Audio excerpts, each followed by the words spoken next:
முதல்ல வந்து சூரியன் உருவாச்சு. சூரியன் உருவானதுக்கு அப்புறம் சூரியன் உருவான போது அதுல சூரியனை சுத்தி சூரியன் உருவானதுக்கு அப்புறம் அதை சுத்தி ஒரு பக்கம் மட்டுமா இருந்துச்சு. அதெல்லாம் பாடைகளாகி அப்படியே ஈர்ப்பு விசையால ஒரு கிரகங்களா வச்சு பூமியும் அதுல ஒண்ணு. பூமியோட சூடு வந்து 4,700 அவ்வளோ சூடா நிலையில இருந்துச்சு.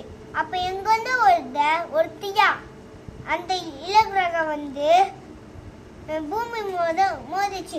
பூமி தீயாவும் ஒன்னாகி பூமி தீயாவும் பூமி உடஞ்சதுல இது அதுல சுத்தி இந்த பாடைகள்லாம் அப்படியே பூமிய அப்படியே இல்லாம மாடுச்சு.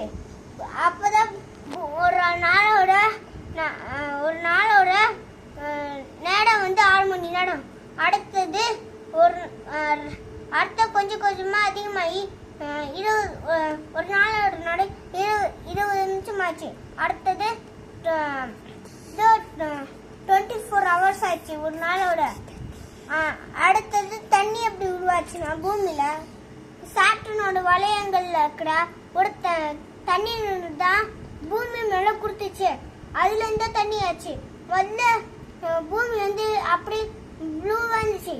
அடுத்தது இது அந்த ஐலாண்ட்ஸ்ல அப்படியே உருவாச்சு. ஐலாண்டு குட்டி குட்டிலாம் லேண்டு அதுல எல்லாமே ஒன்னா சேர்ந்து ஒரு நாடுகளா உருவாச்சு. அடுத்தது இந்தியா, ஆப்பிரிக்கா, அடுத்தது south pole, north pole, pacific பெருங்கடல் அதெல்லாம் உருவாச்சு. அந்த மாதிரி உருவாச்சு. ஒரு நாள்ல இருக்குதோ. ஆனா நிலத்துல எந்த உயிரினமும் வாழ முடியாது. ஏன்னா ட்ரீஸ் இந்த மூச்சு வேணும். மூச்சுனால ஆனா தண்ணியில உருவாச்சு. தண்ணியில வந்து ஒரு ஒரு உயிர் வாழ்றதுக்கான காத்து கிடைச்சது. அதனால ஃபிஷ் எல்லாமே உருவாச்சு தண்ணியில. ஏன்னா சூரியன் லைட்னாலதான் பூமிக்கு தண்ணி கிடைக்கல. அப்ப லைட்டுக்கு சூரியனோட வெளிச்சு கிடைக்கிறதுனால இது அப்படியே பூமியில முதல் செடி உருவாச்சு. அடுத்தது மரங்களாச்சு. அடுத்தது இதோட குரங்குகள் அதெல்லாம் உருவாச்சு. உயிரினங்கள்லாம் உருவாச்சு. அத்தனை டைனோசர்ஸ் எல்லாமே உருவாச்சு. அந்த டைனோசர்ஸ் எல்லாமே உருவாச்சு.